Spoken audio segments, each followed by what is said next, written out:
Hello students. जैसा कि आप सभी को पता है कि फंडामेंटल ऑफ नर्सिंग की क्लासेस ऑनलाइन यहाँ पर आपके लिए उपलब्ध हैं हमारे चैनल पर।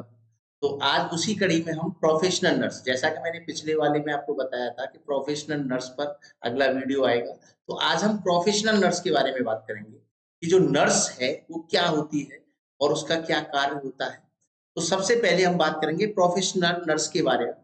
A professional nurse is a person who has completed a basic nursing education program and is licensed in his country to practice professional nursing। यानी प्रोफेशनल नर्स जो होती है वो एक ऐसी व्यक्ति होती है जो कि बेसिक नर्सिंग एजुकेशन में अपना कोर्स करती है और उसके पास लाइसेंस होता है देश में नर्सिंग प्रैक्टिस करने का। उसको हम प्रोफेशनल नर्स कहते हैं। नर्स यानी केयर गिवर, देखभाल करने वाली, और प्रोफेशनल मतलब जिसने बेसिक नर्सिंग एजुकेशन प्राप्त की, जैसे जीएनएम है, बीएससी नर्सिंग है। ये सारे कोर्स जो है नर्सिंग के कोर्स जो हैं, जो हमने लास्ट वीडियो में आपको बताए थे, वो सभी प्रोफेशनल नर्स कहलाते हैं। अगर हम इसकी डेफिनेशन की बात करें, इसकी सिंपल डेफिनेशन क्या हो सकती है? Professional nurse is a graduate of a recognised nursing schools who has meet the requirement for a registered nurse in a state in which she is licensed to practice। यानी professional nurse जो होती है वो एक graduate होती है recognised nursing school से, और वो उसके पास में रजिस्टर्ड नर्स, यानी उसके पास में रजिस्ट्रेशन होता है अपने स्टेट में, राज्य में प्रैक्टिस करने। तो उसको हम प्रोफेशनल नर्स कहते हैं। तो ये आपकी समझ में आ गया कि प्रोफेशनल नर्स की डेफिनेशन क्या है। चलिए अब बात करते हैं मीनिंग ऑफ नर्स, यानी नर्स जो शब्द है उसका मीनिंग क्या है। तो NURSE, ये 5 शब्दों से मिलकर के नर्स बनी है। तो नर्स का जो मीनिंग है वो क्या है? सबसे पहले एन से होता है नोबिलिटी। नोबिलिटी मतलब होता है कि नर्स के अंदर सज्जनता होना चाहिए, यानी सज्जन होनी चाहिए नर्स, जो सही तरीके से केयर कर सके, देखभाल कर सके। यू से होता है अंडरस्टैंडिंग। अंडरस्टैंडिंग का मतलब होता है समझदारी, यानी नर्स के अंदर समझदारी होनी चाहिए, वो हर सिचुएशन को हैंडल कर सके और समझ सके। आर से होता है रेस्पॉन्सिबिलिटी। रेस्पॉन्सिबिलिटी का मतलब होता है जिम्मेदारी, यानी नर्स को अपना कार्य जो है वो जिम्मेदारी के साथ में पूरा करना चाहिए, उसके अंदर जिम्मेदारी की भावना होनी चाहिए और वो अपने कार्य को जिम्मेदारी से कर सके। इसके बाद में एस फॉर सिंपैथी। सिंपैथी मतलब उसको मरीज के प्रति सहानुभूति होनी चाहिए। जब कोई नर्स मरीज के प्रति सहानुभूति रखेगी तभी तो उसकी अच्छी से केयर कर पाएगी, तो उसके अंदर सिंपैथी होनी चाहिए। और एफिशिएंसी मतलब क्या होता है? कार्य करने में निपुण होनी चाहिए। यानी ये पांचों चीजें एक नर्स के अंदर होनी चाहिए, और इन पांचों चीजों से मिलकर के नर्स शब्द बना है। N for nobility, U for understanding, R for responsibility, और एस फॉर सिंपैथी, और ई फॉर एफिशिएंसी। यानी इन सभी से मिलकर के नर्स शब्द बना है। चलिए अब आगे हम बात करते हैं क्वालिटी ऑफ ए नर्स, यानी एक जो प्रोफेशनल नर्स होती है उसके अंदर क्या क्या क्वालिटी होनी चाहिए एक अच्छी नर्स में। तो सबसे पहले जेंटलनेस एंड क्वाइटनेस, यानी जो नर्स है वो जेंटलनेस, एक सज्जन होनी चाहिए, और क्वाइटनेस मतलब शांति प्रिय होनी चाहिए। ऐसा नहीं है कि मरीज ने कुछ कहा और उससे झगड़ा करने लग गए, उसको गाली गलौज करने लगे, नहीं। शांति प्रिय होनी चाहिए और सही तरीके से मरीज और मरीज के साथ वालों को हैंडल कर सके, उसको समझा सके। क्योंकि हॉस्पिटल में आपने देखा होगा ज़्यादातर जो मरीज आते हैं तो उनके घर बार जो परिवार वाले होते हैं, फैमिली मेंबर, वो काफ़ी डरे हुए होते हैं। तो उस समय कभी-कभी आक्रोशित हो जाते हैं क्योंकि वो अपने मरीज के प्रति चिंतित होते हैं। तो उन सबको हैंडल करना है शांतिप्रिय तरीके से। तो ये नर्स के अंदर ये क्वालिटी होनी चाहिए कि किस तरीके से उन सभी को वो डील करे। चलिए दूसरी क्वालिटी क्या होनी चाहिए?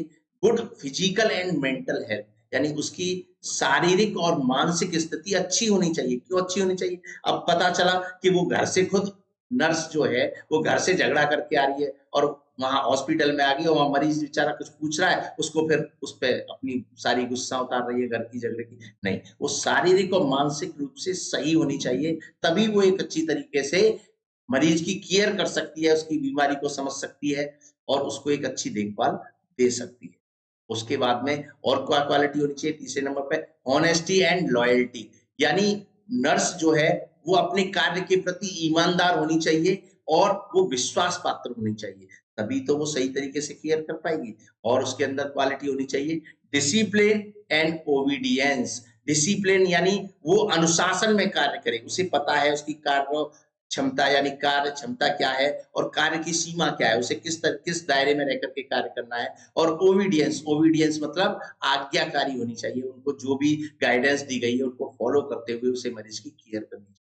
इसके बाद में नर्स के अंदर और क्वालिटी होनी चाहिए अलर्टनेस और इंटेलिजेंट ऑब्जर्वेशन, यानी जो नर्स है वो हर समय सतर्क रहनी चाहिए, अलर्ट रहनी चाहिए अपने, क्योंकि बहुत सारे ऐसे आईसीयू में या पोस्ट ऑपरेटिव मरीज होते हैं जिनको देखना होता है, उनके वाइटल साइन को ऑब्जर्व करना होता है, उसको ढंग से देखते रहना चाहिए कि कोई भी अगर ऐसी एब्नॉर्मलिटी दिख रही है तो तुरंत उस पे एक्शन करना है, उसकी केयर करनी है। अब जैसे एक एग्जांपल के तौर पे कि नर्स बैठी हुई है, पोस्ट ऑपरेटिव मरीज है, एसपीओ2 एसपीओ2 उसका देख रही है और अचानक से कम हो गया, तो तुरंत उसको ऑक्सीजन सब चालू करना पड़ेगा, नहीं करना पड़ेगा? तो इसलिए उसके अंदर अलर्टनेस होनी चाहिए और इंटेलिजेंट ऑब्जर्वेशन। इंटेलिजेंट ऑब्जर्वेशन का मतलब होता है अकलमंदी के साथ में तुरंत उसको ऑब्जर्व करे कि क्या दिक्कत है क्या नहीं है। ये सारी क्वालिटी नर्स के अंदर होनी चाहिए। नेक्स्ट है love for the fellowman. Love for the fellowman मतलब अपने जो सहपाठी होते हैं उनके साथ में वो प्यार से रहे, यानी कि उनकी चीजों को वो समझे, उनके साथ में कोऑपरेट करे और सही तरीके से। तब भाई देखिए नर्सिंग जो कार्य होता है वो कोऑपरेशन से होता है, सभी लोग सहयोग से होता है। डॉक्टर हर समय मरीज के पास में नहीं रह सकता, नर्स रहती है, तो नर्स और डॉक्टर में आपस में कोऑर्डिनेशन होना चाहिए और अदर स्टाफ के साथ में कोऑर्डिनेशन होना चाहिए, तभी तो एक सही केयर एक मरीज को दी जा सकती है। उसके बाद में टेक्निकल कॉम्पिटेंस। टेक्निकल कॉम्पिटेंस का मतलब होता है तकनीकी क्षमता, उसकी एक अच्छी तरीके से तकनीकी क्षमता उसके अंदर होनी चाहिए। नेक्स्ट बात करते हैं डिपेंडेबिलिटी एंड एडजस्टेबिलिटी। डिपेंडेबिलिटी मतलब वो डिपेंडेंट होनी चाहिए, क्योंकि आपको पता है मिलकर के सारे लोग केयर करते हैं, डॉक्टर ने जो भी उसको केयर के लिए बोला है उसी तरीके से उसको निर्णय लेना है। ये नहीं है कि अपने आप उसने भाई उसको टैबलेट देनी थी, डॉक्टर ने लिखा टीडीएस देनी थी और उसने अपनी मर्जी आई तो 10 बजे दे दी, रात को 9 बजे दे दी, सुबह दे दी, नहीं।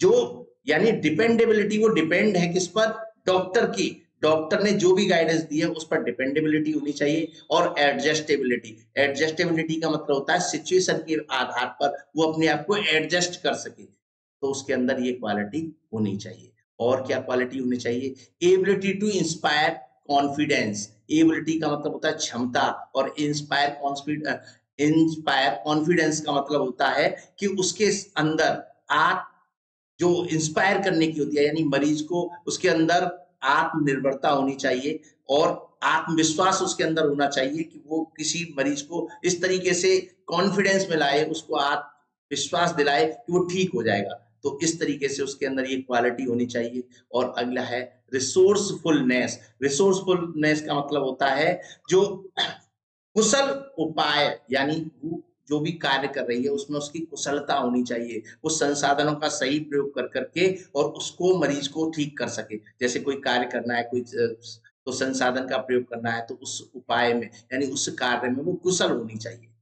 नेक्स्ट बात करते हैं economy of time material and energy, यानी एक नर्स जो सही, एक अच्छी क्वालिटी वाली नर्स जो होती है वो टाइम का सदुपयोग करती है, यानी टाइम की बचत करती है, मटेरियल और जो एनर्जी है वो बचत करती है। यानी कोई कार्य करना है, अब सपोज करो गैस ऑक्सीजन सिलेंडर खत्म हो गया और उसको ऑक्सीजन सिलेंडर लेकर के आना है, तो ये नहीं है कि ऑक्सीजन सिलेंडर को वो उठा करके ले भाई, उसमें ऑक्सीजन सिलेंडर में स्टैंड होता है, उस पर रख करके उसको आसानी से लेकर, तो यानी उसे पता होना चाहिए कि किस तरीके से उसका सदुपयोग टाइम की बचत करते हुए और ज्यादा से ज्यादा अच्छी केयर कर सके। मटेरियल जो भी आपके पास में मटेरियल है उनका सही प्रयोग कर सके। और एनर्जी, एनर्जी का मतलब उसको यानी आसानी से, अब मरीज को शिफ्ट करना है तो मरीज को शिफ्ट करने के जो तरीके होते हैं कि स्ट्रेचर पर किस तरीके के ले जाना है, तो उन सब के बारे में वो कुशलता से कार्य कर सके, तो ये उसके अंदर क्वालिटी होनी चाहिए।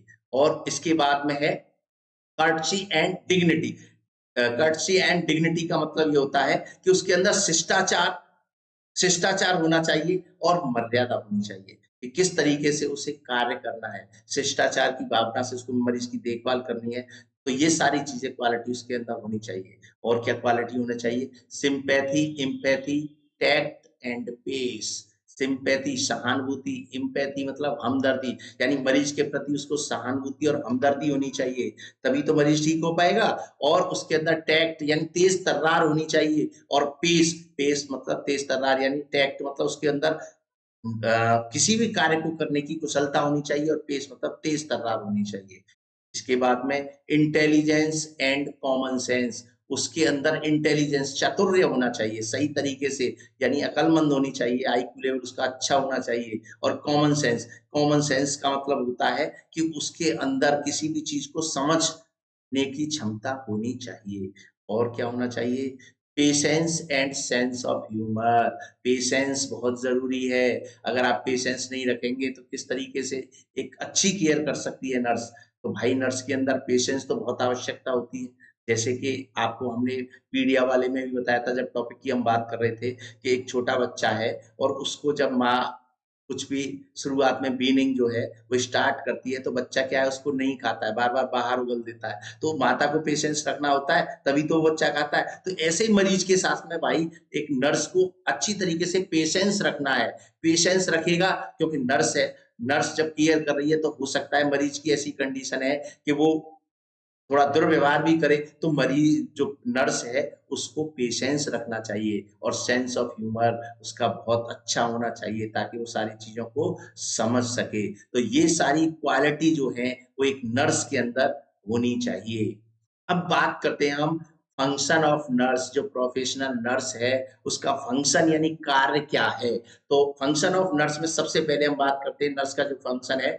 Nurse functioning as a care giver, यानी नर्स का जो कार्य है एक देखभाल करने वाला है। Nurse functioning as a care giver, यानी एक देखभाल करने वाले, जैसे माँ बच्चे की देखभाल करती है उसी तरीके से नर्स जो है वो एक मरीज की देखभाल करती है, उसका ये कार्य है। Nurse functioning as a care giver, यानी nurse provide treatment for specific disease.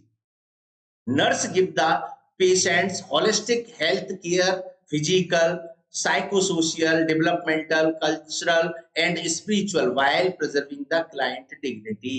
यानी नर्स जो है वो एक देखभाल करने वाली नर्स होनी चाहिए, वो सही संपूर्ण तरीके से देखभाल कर सके, क्योंकि जब नर्स जब किसी भी बीमारी के लिए ट्रीटमेंट देती है, तो जब नर्स मरीज को केयर देती है तो होलिस्टिक हेल्थ केयर, होलिस्टिक मतलब संपूर्ण, शारीरिक, मानसिक रूप से और ग्रोथ के रूप में, यानी जो भी उसको दिक्कत है वो ठीक हो सके, और उसको कल्चरल और स्पिरिचुअल यानी इन सभी चीजों को, जैसा कि हमने हेल्थ में भी पढ़ा था कि फिजिकल, साइकोसोशल, कल्चर और ये सारी चीजें ठीक होती है तभी तो मनुष्य ठीक होता है, तो उसको कल्चरल तरीके से भी और स्पिरिचुअल आध्यात्मिक तरीके भी, यानी कुछ मरीज ऐसे होते हैं जिनकी मानसिक स्थिति ठीक नहीं है, वो टेंशन में है, तो उनको कल्चरल तरीके से यानी भगवान जी की पूजा करनी है, स्पिरिचुअल तरीके से भगवान जी की पूजा करनी है, कल्चरल यानी सभ्यता के अनुसार उन सब चीजों की तरीके से यानी संपूर्ण रूप से उसे ठीक करना है। तो ये नर्स का कार्य है, यानी nurse functioning as a care giver. इसके बाद में दूसरा है the nurse functioning as a decision maker, यानी नर्स जो है वो डिसीजन मेकर यानी निर्णय लेने वाली की तरह कार्य करती है। The nurse are uses critical think skills along with the nursing process to decision maker, यानी जब मरीज की कोई दिक्कत आ गई यानी क्रिटिकल कंडीशन आ गई, तो उस समय नर्स को तुरंत निर्णय लेना है कि क्या डिसीजन लेना है और किस तरीके से उसकी केयर करनी है। जैसे सपोज कीजिए मरीज का जो एसपीओ2 लेवल है, ऑक्सीजन का लेवल अचानक से कम हो गया और देखा कि सिलेंडर खत्म हो गया, तो उसे तुरंत डिसीजन लेना है कि उसको किस तरीके से उसको ऑक्सीजन देनी है। तो अम्बू बैग रखा है तो तुरंत अम्बू बैग से उसको ऑक्सीजन देनी है, या सिलेंडर दूसरी जगह रखा है वहां से लेकर के आना है, तो ये तुरंत डिसीजन लेना है। तो जो नर्स जो है, नर्स का काम होता है डिसीजन मेकर, यानी कि उसको निर्णय लेना आना चाहिए कि किस तरीके से उसे केयर करनी है। अब इसी में नेक्स्ट हम बात करते हैं the nurse functioning as a advocate. Advocate क्या होता है?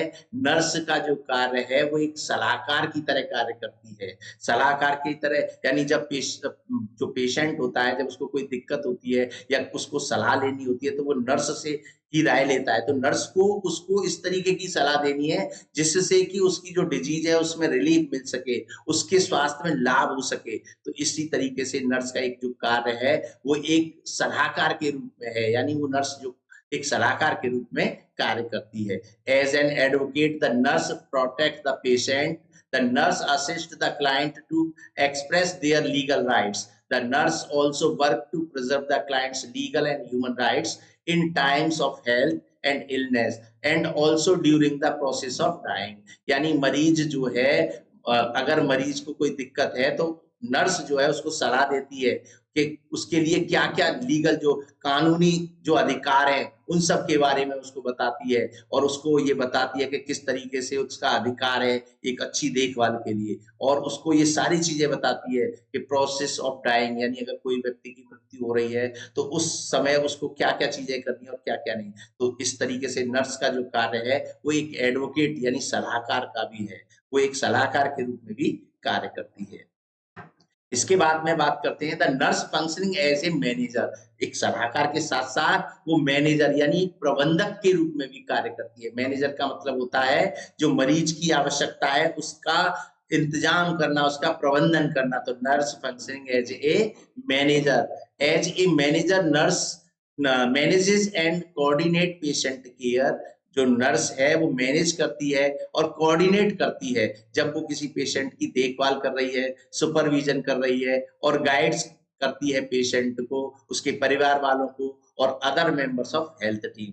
यानी the nurse functioning as a manager nurse manages and coordinate patient's care, supervision and guides the patient, family and other member of the health team। यानी nurse जो है वो प्रबंधक के रूप में कार्य करती है और वो मरीज की जब केयर करती है तो उस समय उसके परिवार वालों को गाइड करती है कि किस तरीके से उन्हें मरीज का ध्यान रखना है, कैसे किस तरीके से केयर करनी है। तो वो एक मैनेजर की तरह भी कार्य करती है। और इसके बाद में the nurse functioning as a communicator. Communicator का मतलब होता है किसी भी चीज को एक से दूसरे तक पहुंचाना।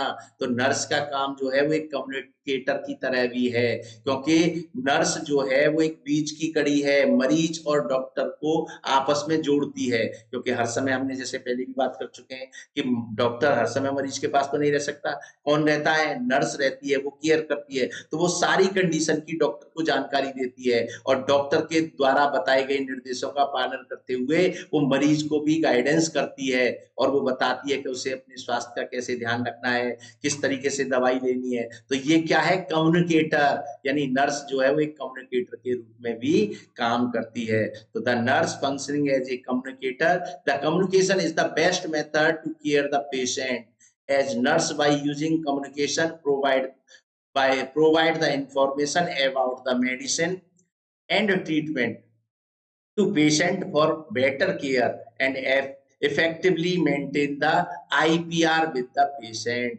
यानी नर्स जो है वो एक कम्युनिकेटर की तरह काम करती है और ये सबसे अच्छा मेथड होता है पेशेंट की देखभाल करने का। और नर्स जो है कम्युनिकेटर प्रोवाइड करती है और उसी के द्वारा वो मेडिसिन और ट्रीटमेंट करती है और एक अच्छी देखभाल करती है, better care and effectively maintain the IPR. IPR मतलब क्या होता है, interpersonal relationship with the patient. Patient के साथ में एक अच्छी रिलेशन बनाती है और जिससे कि वो एक अच्छी तरीके से उसकी देखभाल कर सके। चलिए अब बात करते हैं next, the nurse functioning as a teacher. The nurse educate the client, their family and society regarding the disease condition, its treatment and prevention and restoration of health and rehabilitation। They also teach about the need for lifestyle changes। यानी nurse जो है वो एक teacher, teacher कौन होती है, शिक्षा देने वाली। तो वो एक शिक्षा देने वाली टीचर की तरह कार्य करती है। नर्स जो है वो मरीज को और उसके परिवार को और सोसाइटी को सारी बीमारियों के बारे में और जो दिक्कत है मरीज की उसके बारे में उसको सिखाती है, समझाती है। रिगार्डिंग द डिजीज कंडीशन, जैसी कंडीशन है उसके अकॉर्डिंग वो परिवार वालों को, सोसाइटी को निर्देशित करती है, समझाती है और उसके ट्रीटमेंट की, रोकथाम की और रिहैबिलिटेशन यानी पहले जैसी स्थिति में लाने की, इन सारी चीज़ों के बारे में उसे बताती है, जो कि एक हिस्सा है नर्स का केयर करने का। चलिए इसके बाद में अगला बात करते हैं, nurse always work as a researcher to identify the problems and to reach the needs solution to the health problem.